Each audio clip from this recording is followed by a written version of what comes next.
स्वागत है आपका अर्बन न्यूज़ में। मैं आपके साथ वासंती कलाल। मेरा गांव मेरी स्कूल। बीजापुर जिला इंडी तालुका के अतरगा ग्राम में तकरीबन 1.5 करोड़ रुपयों की लागत से सांसद रमेश जिगजिणगी ने अपनी पुरानी पाठशाला फिर से बनाई है। आज इसके न्यू बिल्डिंग का उद्घाटन बीजापुर उस्तुवारी मंत्री डॉक्टर एम.बी. पाटिल के हाथों किया गया।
वक्रतुण्डाय गौरीतनयाय धीमहि गणेशाय भालचन्द्राय श्रीगणेशाय धीमहि एकदन्ताय वक्रतुण्डाय गौरीतनयाय धीमहि गणेशाय भालचन्द्राय श्रीगणेशाय धीमहि।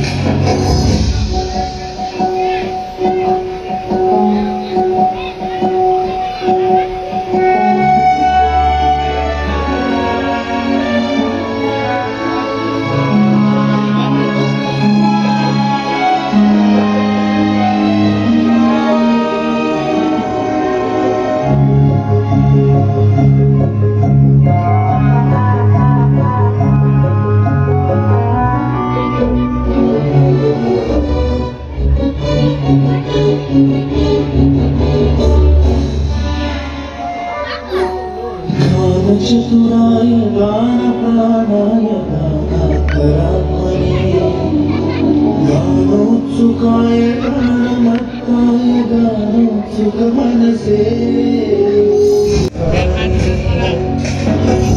विग्रहाय बीजपाराय गुणवे गुणगुरवे गुरुदैक्यतलक्षेत्रे गुरुधर्मजगाराध्याय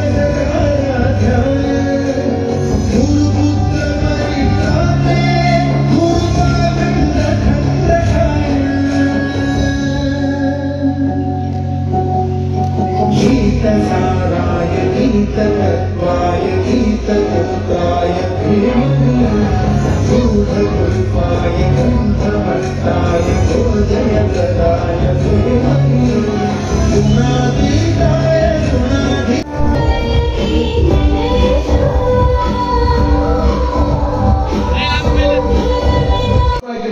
ಸನ್ಮಾನ್ಯ ಶ್ರೀ ಎಂ ಬಿ ಪಾಟೀಲ್ ಸಾಹೇಬರಿಗೆ ಅತರ ಗ್ರಾಮದ ಸಮಸ್ತ ವಿವಿಧ ಸಮಾಜದ ವತಿಯಿಂದ ಹಾಗೂ ಶಾಲೆಯ ಆಡಳಿತ ಮಂಡಳಿ ವತಿಯಿಂದ ನಾನು ಹೃದಯಪೂರ್ವಕ ಸ್ವಾಗತಿಸುತ್ತೇನೆ. ಜೊತೆಗೆ ಮಾನ್ಯ ಶ್ರೀ ಎಂ ಬಿ ಪಾಟೀಲ್ ಉಸ್ತುವಾರಿ ಸಚಿವರು ವಿಜಯಪುರ ಇವರಿಗೆ ಶ್ರೀ ಮೇಲೆ ಮತ್ತು ಕಾರ್ಯಕ್ರಮದ ಸಾನ್ನಿಧ್ಯವನ್ನು ವಹಿಸಿರ್ತಕ್ಕಂಥ ಇವರಿಂದ ಸನ್ಮಾನ ಗ್ರಾಮದ ಗ್ರಾಮದ ಸ್ವಾಮೀಜಿಯವರಾಗಿರ್ತಾರೆ ಜನಪ್ರಿಯ ಶಾಸಕರಾದ ಯಶವಂತರಾವ್ ಪಾಟೀಲರು ಕಾರಣಾಂತರಗಳಿಂದ ಬರಲಿಕ್ಕಾಗಿಲ್ಲ, ಅವರಲ್ಲೂ ಸೇರಿ ನಮಸ್ಕರಿಸುತ್ತಾ ಮತ್ತು ಈ ಕಾರ್ಯಕ್ರಮದ ಕೇಂದ್ರಬಿಂದು ನಮ್ಮೂರಿನ ಹೆಮ್ಮೆಯ ಪುತ್ರ, ಈ ರಾಜ್ಯ ಮತ್ತು ರಾಷ್ಟ್ರ ಕಂಡ ಮೇಧಾವಿ ರಾಜಕಾರಣಿ, ಈ ಶಾಲೆಯ ಹೆಮ್ಮೆಯ ವಿದ್ಯಾರ್ಥಿ, ಇವತ್ತಿನ ಕಾರ್ಯಕ್ರಮ ಕೇಂದ್ರಗಳು ಅವರು ಬರಬೇಕಾಗಿತ್ತು. ಕಾರಣಾಂತರಗಳಿಂದ ಎಂ ಬಿ ಪಾಟೀಲ್ ಸಾಹೇಬರಿಗೆ ನೀವು ಮುಗಿಸಿ ಕಾರ್ಯಕ್ರಮ ಹೇಳುವ ಮೂಲಕ ನಿರ್ವಹಿಸಿಕೊಂಡು ಬಂದಾರ. ಡಿಸಿನ್ ಸಾಹೇಬರಲ್ಲಿ ನಮಸ್ಕರಿಸುತ್ತಾ ಮತ್ತು ನಮ್ಮ ಜಿಲ್ಲೆಯ ಮುಖ್ಯ ಕಾರ್ಯನಿರ್ವಹಣಾಕಾರಿ ಅಧಿಕಾರಿಗಳಾದ ಯುವ ಉತ್ಸಾಹಿಗಳಾದ ರಿಷಿ ಆನಂದ್ ಸರಲ್ಲಿ ಮತ್ತು KRDL ಕಾರ್ಯನಿರ್ವಾಹಕರಾದ ಆನಂದ್ ಸ್ವಾಮಿಗಳಲ್ಲಿ ಮತ್ತು ನಮ್ಮೂರಿನ ಪರಮ ಪೂಜ ಮುರಿಯ ಸ್ವಾಮಿಗಳ ಪಾದಗಳ ನೆಮ್ಮದಿ ಮತ್ತು ಕಾರ್ಯಕ್ರಮದ ನಮ್ಮೂರಿನ ಹಿರಿಯರು ಪ್ರಾಥಮಿಕ ಕೃಷಿ ಪ್ರತಿಷ್ಠಾನದ ಅಧ್ಯಕ್ಷರಾದ ಅಶೋಕ ಪೂಜಾರಿ ಒಂದೆರಡು ಮಾತುಗಳಲ್ಲಿ ನಾನು ಪ್ರಾಥಮಿಕ ಮಾತುಗಳನ್ನು ಮುಗಿಸ್ಕೊಡ್ತೇನೆ. ಇವತ್ತಿನ ದಿನ ಒಂದು ನಮ್ಮೂರಿನ ಒಂದು ಹಬ್ಬದ ವಾತಾವರಣ ಇವತ್ತು ತಯಾರಾಗಿದೆ. ಯಾಕಂದ್ರೆ ಒಂದು ಗುರು ಶಿಷ್ಯರ ಸಮಾಗಮ ಬೇಕಿದೆ ಈ ಕಾರ್ಯಕ್ರಮಕ್ಕೆ ಇವತ್ತು ಹೇಳಕ್ಕೆ ಇಷ್ಟಪಡ್ತೀನಿ. 1956 ನಮ್ಮೂರಿನ ಒಂದು ಹಿರಿಯರು ಅವತ್ತಿನ ದಿನ ಶಿವಲಿಂಗಪ್ಪ ಕಾಕ ಸಿಂದಗಿಯವರ ಒಂದು ನೇತೃತ್ವದೊಳಗೆ ಈ ಕಟ್ಟಡ ತಯಾರಾಗಿದೆ. ಈ ಜಿಲ್ಲೆಯೊಳಗೆ ಒಂದು ಮಾದರಿಯ ಕಟ್ಟಡ ಅವತ್ತಿತ್ತು. ಇಲ್ಲಿ ಕಲಿತ ಸಾಕಷ್ಟು ವಿದ್ಯಾರ್ಥಿಗಳು ಈ ರಾಷ್ಟ್ರ ಕಂಡ ಸರ್ಕಾರಿ ನೌಕರಿಗಳು ರಾಜಕಾರಣದ ವಿವಿಧ ಇಲಾಖೆಗಳಲ್ಲಿ ಅನುದಾನ ಸ್ಥಾಪನೆ. ಆದರೆ ಇವಾಗ 10 ವರ್ಷದಿಂದ ಈ ಶಾಲೆ ಒಂದು ದುಸ್ಥಿತಿಯೊಳಗೆ ಬಂದಿತ್ತು. ಅದನ್ನು ಮನಗಂಡು ನಾವು ನಮ್ಮ ಸಂಸದ ನಾವು ನಮ್ಮೂರಿನ ಹಿರಿಯರು ಯುವಕರು ಹೋದಾಗ ಅತ್ಯಂತ ಕಳಕಳಿಯಿಂದ ಇಂಜಿನಿಯರ್ ಸಾಹೇಬರು ನಾನು ನನ್ನ ಕಲಿತ ಶಾಲೆಯ ನಾವು ಅತ್ಯಂತ ರಾಜಕೀಯ ಪ್ರಭಾವವನ್ನು ಬಳಸಿ ವಿವಿಧ ಇಲಾಖೆಗಳಿಂದ ಸುಮಾರು 100 ಕೋಟಿಗಳ ಹಣವನ್ನು ಕೊಟ್ಟು ಈ ಶಾಲೆ ಇವತ್ತು ನವೀಕರಣಗೊಳಿಸ್ತಾರೆ. ತಮ್ಗೆ ಗೊತ್ತಿದ್ದ ಪ್ರಕಾರ ಹೊಸ ಕಟ್ಟಡಗಳಿಗೆ 10-20 ಕೋಟಿ ಸಿಗ್ತದ, ಆದ್ರೆ ಹಳೆಯ ಕಟ್ಟಡ 1 ಕೋಟಿ ಕೊಡ್ತಿದ್ದೀವಿ. ರಾಜ್ಯದಲ್ಲಿ ಇವತ್ತು ಅದರ ಒಂದು ನವೀಕರಣದ ಉದ್ಘಾಟನೆ ಕಾರ್ಯಕ್ರಮ ನಮ್ಮ ಊರಿನ ಎಲ್ಲ ಗುರು ಹಿರಿಯರು ಇಲ್ಲಿ ಕಲಿಸಿದ ಎಷ್ಟು ಕಾರ್ಯಕ್ರಮ ಪ್ರಯಾಸ ಕೊಟ್ಟುವಾಗ ಇಲ್ಲಿ 1956 ಹಿಡಿಕೊಂಡು ಕಲಿಸಿದ ಶಿಕ್ಷಕರನ್ನ ವಿವಿಧ ಗ್ರಾಮಗಳು ಬಾಗಲಕೋಟೆ, ಬೆಂಗಳೂರು, ಮೈಸೂರಲ್ಲೆಲ್ಲ ಅವರು ಓದ್ತಾರ ಅಂತ ಶಿಕ್ಷಕರೆಲ್ಲರನ್ನೂ ಇಲ್ಲಿ ಕಲಿಸಿ ಅವರಿಗೆ ಒಂದು ಗುರುಗಳ ಕಾರ್ಯಕ್ರಮ ಕೊಡಬೇಕು. ಅದರ ಕಾರಣ ತಾವು ಇವತ್ತು ಈ ಕಾರ್ಯಕ್ರಮಕ್ಕೆ ಬಂದಿದ್ದು ನಮ್ಮ ಹತ್ತಿರ ಗ್ರಾಮಕ್ಕೆ ಇಷ್ಟು ಸಂತೋಷ ಇದ್ದಲ್ಲ. ನನ್ನ 25-30 ವರ್ಷ ಅನುಭವಕ್ಕೆ ತಾವು ಮುಂದಾಗಿ ರೀತಿಯಾಗಿ ಬಂದು ಮಾತಾಡ ಗ್ರಾಮದ ಬಂದಿದ್ದೇನೆ. ಇವತ್ತು ನಮ್ಗೆ ಇದೇ ಹತ್ತಿರ ಗ್ರಾಮ ಒಂದು ಹಬ್ಬದ ವಾತಾವರಣದಲ್ಲಿ ನಿಮ್ಮನ್ನು ಸ್ವಾಗತ ಮಾಡ್ಯಾರ. ಇನ್ನು ನಾವು ಇದೇ ಹತ್ತಿರ ಗ್ರಾಮ ಯಾವಾಗ ಸುರುಳಿಯಾಗಿರ್ತೇವೆ ಹೇಳುತ್ತಾ ಒಂದೆರಡು ಈ ಎಂ ಬಿ ಪಾಟೀಲ್ ಸಾಹೇಬರು ನಾವು ಮೊದಲ ಅವರಿಗೆ ಧನ್ಯವಾದಗಳು ಹೇಳಿ ಅವರೊಂದು ಎರಡು ನಾವು ನಮ್ಮ ಕ್ಲಾಸ್ ಕಾರ್ಯ ನಿಮ್ಗೆ ಹೇಳ್ಕೊತೇವೆ. ನಾವು ನೀವು ಕಳೆದ 2019ರಲ್ಲಿ ನಮ್ಮ ಎಲ್ಲ ಕಾರ್ಯಗಳು ಮೂಲಕ ನೀವು ಪ್ರಮುಖ ಕಾರಣದಲ್ಲಿ ನಾವು ಇವತ್ತು ನೆನೆಸ್ತೇವೆ.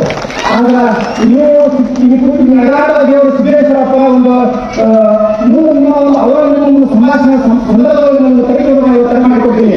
ನೀವು ಹೇಳಿದ ಈ ಬರಟಿಗೆ ಅಫಿಡೇಟ್ ಮುಖಾಂತರ ಕಾರ್ಯಕ್ರಮದ ಅಧ್ಯಕ್ಷತೆಯನ್ನ ಈ ಭಾಗದ ಶಾಸಕರಾದ ಶ್ರೀ ಯಶವಂತರಾವ್ ಪಾಟೀಲರು ವಹಿಸಬೇಕಾಗಿತ್ತು. ಅವರು ಇನ್ನೂ ಅನೇಕ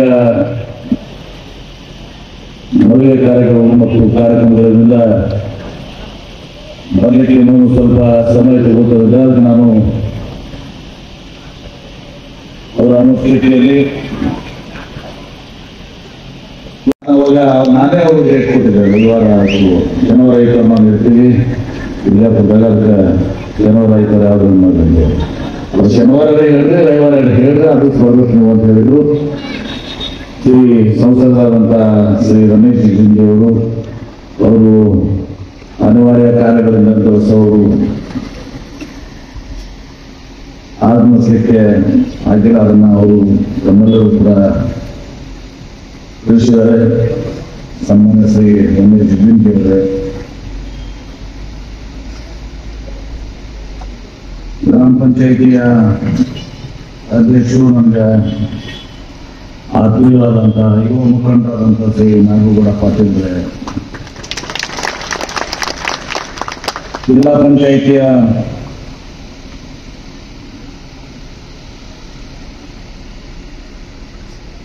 ಕಾರ್ಯನಿರ್ವಾಹಕ ಅಧಿಕಾರಿಗಳಾದಂಥ ಶ್ರೀ ರಿಷಿ ಅಂತವರೇ,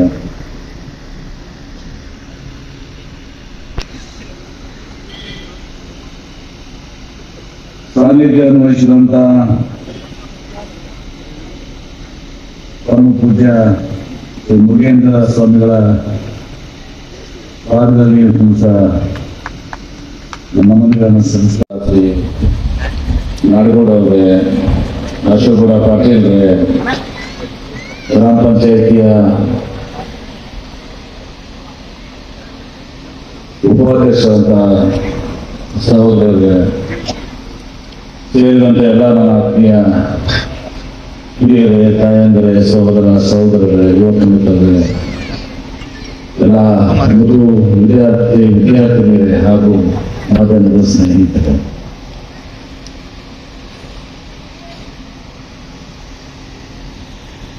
ಉತ್ತರ ಕರ್ನಾಟಕ ಇವತ್ತು ನಾವು ಮೊದಲು ವಿಜಯಪುರ, ಬೆಳಗಾವಿ, ಧಾರವಾಡ ಮತ್ತು ಕಾರವಾರ, ಇದು ವಿಜಯಪುರದಲ್ಲಿ ಬಾಗಲಕೋಟೆ ಆಗಿದೆ, ಧಾರವಾಡದಲ್ಲಿ ಗದಗ ಮತ್ತು ಹಾವೇರಿ ಜಿಲ್ಲೆಗಳಾಗಿದ್ದಾವೆ. ಬೆಳಗಾವಿ ಜಿಲ್ಲೆ ಒಂದು ಅಖಂಡವಾಗಿ ಈ ಭಾಗಗಳಲ್ಲಿ ನಾವು ಸ್ವಾತಂತ್ರ್ಯ ಪೂರ್ವದಲ್ಲಿ ಇವತ್ತು ಶಿಕ್ಷಣವನ್ನು ಕೊಡುವಂತ ಕೆಲಸಗಳು,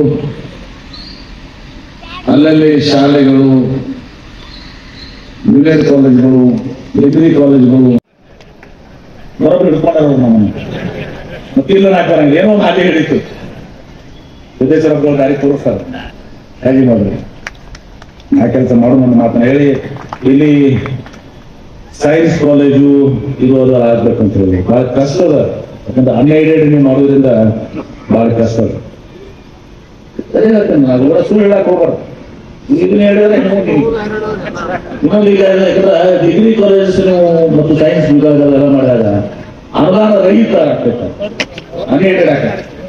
ಅನ್ಎಡೆಡ್ ಇನ್ನು ಮುಂದಂತರೂ ಯಾವುದೇ ಸರ್ಕಾರ, ನಮ್ಮ ಸರ್ಕಾರ ಮುಂದಿನ ಸರ್ಕಾರದಲ್ಲಿ ಹಳೆಯುಕ್ಕೆ ಅನುದಾನ ಕೊಟ್ಟರೆ ಸಾಕಾಗಿದೆ. ಹೊಸದಾಗಿ ಮಾಡಿದ್ರಂತೂ ಅನುದಾನ ಯಾಕೆ ಹಾಕಬೇಕು, ಸಿಗುವುದು ಕಷ್ಟ ಅದ. ಹೀಗಾಗಿ ನಾವು ಸುಳ್ಳೆ ತುಂಬಿಕೊಳ್ಳೋ ಮಾಸ್ತರ್ಗಳನ್ನ ತುಂಬ್ಕೋತೀವಿ.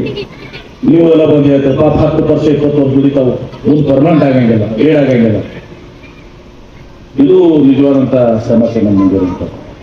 ಇದನ್ನ ಹೇಳ್ಬೇಕಲ್ಲ, ಇದನ್ನ ಗಮನದಲ್ಲಿ ಇಟ್ಕೊಂಡು ನಿರ್ಣಯ ಮಾಡ್ತೀವಿ. ಸುಮ್ಮನೆ ಸುಳ್ಳು ಹೇಳಕ್ ಹಚ್ಬೇಡ, ಅದನ್ನ ಬರ್ಬೇಕು ಹೇಳಿ ಮುಂದೆ ಕಳೆಕಾಲ ಹಂಗಿದ್ರೆ ಹೇಳ್ರಿ. ಮತ್ತೆ ಗೌರ್ಮೆಂಟ್ ಮಾಡ್ಬೋದು, ಅದು ಕರೆಕ್ಟ್ ಅದ. ಗೌರ್ಮೆಂಟ್ PU ಕಾಲೇಜ್ ಆಗಲಿ, ಜಿಲ್ಲಾ ಡಿಗ್ರಿ ಕಾಲೇಜ್ ಮಾಡ್ಬೋದು ಏನ್ರಿ. ಅದಕ್ಕೆ ನಿಮ್ಮ ಶಾಸಕರಿಗೆ ನೀವು ಇದು ಮಾಡಿ, ಜಿಲ್ಲಾ ಉಸ್ತುವಾರಿ ಸಚಿವನಾಗೂ ನಾನು ಅದಕ್ಕೆ ಅವ್ರ ಜೊತೆ ನಕಲಿ ಜೋಡ್ತೀನಿ ಅನ್ನೋ ಮಾತನ್ನ ಸಂದರ್ಭ ಹೇಳಿ ಬಹಳ ಸಂತೋಷದಿಂದ ಬಂದು ಇಲ್ಲಿ ಬಹಳ ಅರ್ಥಪೂರ್ಣ ಕಾರ್ಯಕ್ರಮ ಮಾಡಿದ್ವಿ. ಬರೀ ನವೀಕರಣ ಇದನ್ನ ನೀವು ಉದ್ಘಾಟನೆ ಮಾಡಿಸಿಲ್ಲ, ಸುಮಾರು ಇದಕ್ಕೆ 1,11,50,000 ರೂಪಾಯಿ ಖರ್ಚು ಮಾಡಿದ್ರು. ಸರಿಯಾಗಿ ಕೆಲಸ ಶಿಕ್ಷಕರು ಇರ್ಲಿಕ್ಕಂದ್ರ ಈಗ ಅಥರ್ಗಾಲ ಒಂದು ಗುಡಿಸಲ, ಇನ್ನು ಒಳ್ಳೆ ಶಿಕ್ಷಕರಿಂದ ಅಥರ್ಗಾಲ ಗುಡಿಸಲು ಸಾಲೆ ಶ್ರೇಷ್ಠ ಆಗ್ತದೆ. ಆ ಅರಮನೆಯಾಗಿದ್ದಂತ ಶಾಲೆ ಆಗ್ಲಿ ಕಾಲೇಜ್ ಆಗ್ಲಿ ಶ್ರೇಷ್ಠ ಆಗಿಲ್ಲ.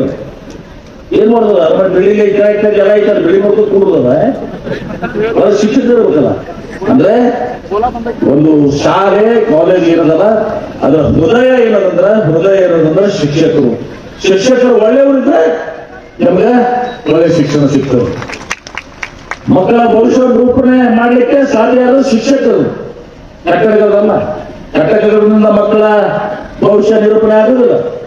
ಅದಕ್ಕೆ ಹೆಂಗೆ ಗುರುಕುಲ ಎಲ್ಲ ನಾವು ಸಾಲ ಅವಾಗ ಗುರುಸಲಾಗೆ ಕಾಲಿದ್ದಂತಾರ. ಅದು ಭವ್ಯವಾದಂತಹ ಬಿಲ್ಡಿಂಗ್ ಅಲ್ಲಿ ಶಾಲೆ ಶ್ರೇಷ್ಠ ಆಗೋದಿಲ್ಲ. ಇವತ್ತು ಶಿಕ್ಷಕರು ಇದರ ಹೃದಯ, ಆ ಶಿಕ್ಷಕರು ಸಹ ಒಳ್ಳೆಯ ಶಿಕ್ಷಣ ಕಲಿಸಿದ್ರೆ ಮತ್ತೊಂದು ದಿವಸ ನಮ್ಮ ಮಕ್ಕಳ ಭವಿಷ್ಯದ ನಿರ್ಮಾಣ ಆಗ್ತದೆ ಅಂತ ಶಿಕ್ಷಕರು ಕೂಡ ಅಂತ ತಿಳ್ಕೋಬೇಕು.